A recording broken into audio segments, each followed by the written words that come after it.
Good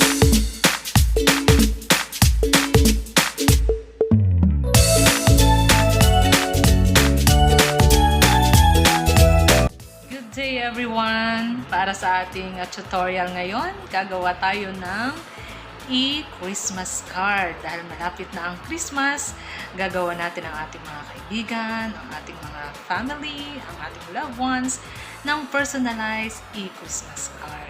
Mafe-feel nila na mahalaga sila sa atin, feel nila na nag-effort tayo sa ating e-Christmas card. Sundan nyo lamang aking video at huwag kalimutan mag-subscribe. Una natin gagawin, isi-search natin ang Canva app sa ating Google. Dito tayo gagawa ng ating design.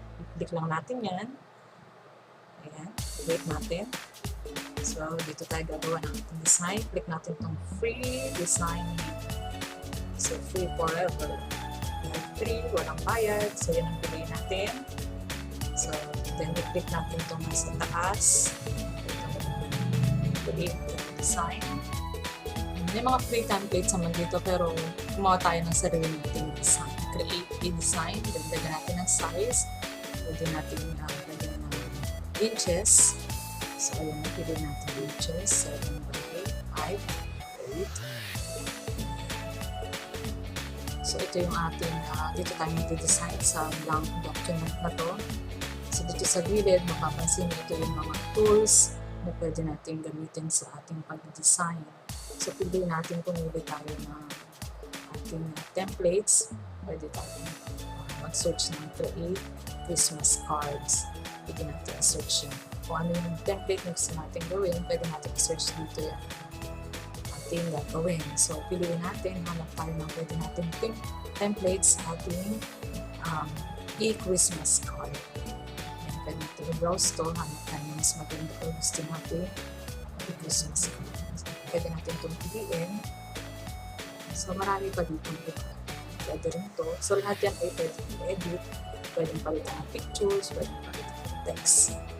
Ito, maganda rin ito. So, palitan lang natin ng image na gusto natin.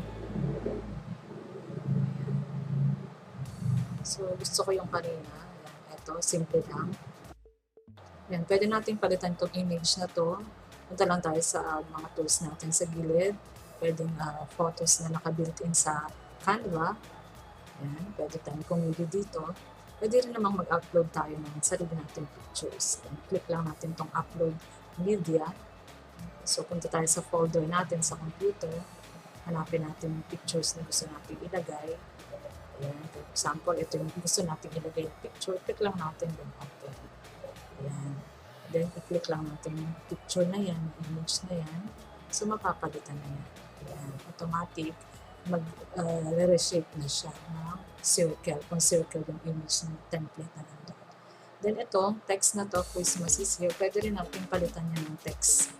Ayan, so, pwede natin palitan ng Merry Christmas lang. So, na-edit yan. Pwede natin siyang resize.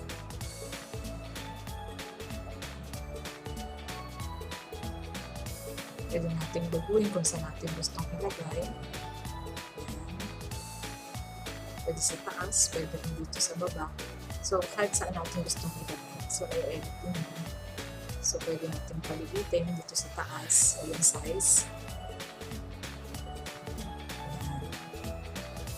Then, pwede natin paliitin ito.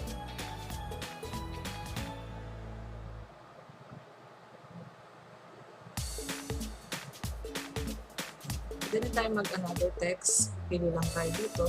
Pwede natin piliin itong sparkle. So, marami tayong pwede ng pamilya. Pwede natin lagyan ng personalized family name natin. Pwede lang natin yung font.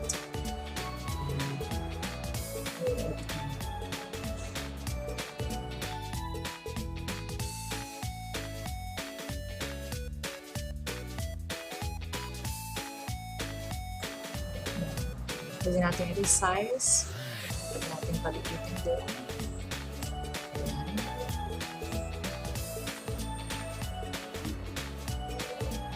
Pero parang hindi siya masyadong makita. Pwede naman tayo pumili ng ibang font. Ito, piliin natin.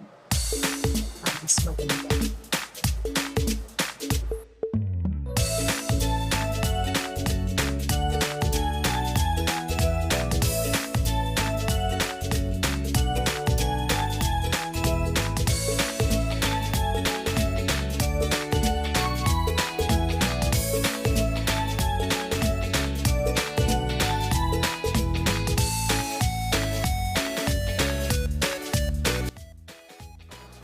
pwede rin natin baguhin yung colors niya. Click lang natin itong A sa taas. Then pwede tayong pumili ng colors na gusto natin.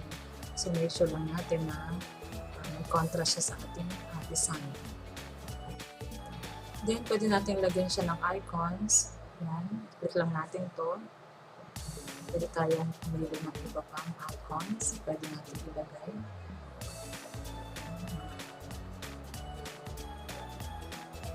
Sticker. Pwede natin lagyan ng sticker. Yan. Para mas maganda. At hindi masyadong plain yung ating design. Pwede natin lagyan. Sige.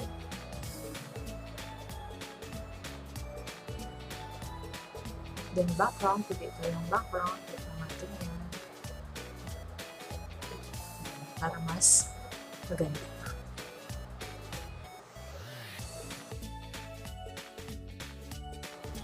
Ayan. So, dito sa Canva, maraming tools tayo pwedeng gamitin. Pwede tayo maglagay ng stickers, ng photos ng kabitin, pwede maglagay ng background. So, marami tayong pwedeng gawin sa ating design. So, ito na yung ating design. So, pagkatapos niyan, pwede natin siyang i-download. Click natin yan. So, piliin natin yung JPEG. Ayan. Click natin itong JPEG. And then, click natin to. Preparing your design. Mapupunta na yan sa downloads. So, doon natin makikita yung ating files. Then, dito sa baba, so, dahil nagda-downloads na siya, pwede natin i-right-click, then, open a folder. So, andyan na yung ating ginawang design. So, ito na yun. Pwede na natin siya i-send sa ating mga friends, sa messenger, sa kanilang mga email, ang ating personalized e-Christmas.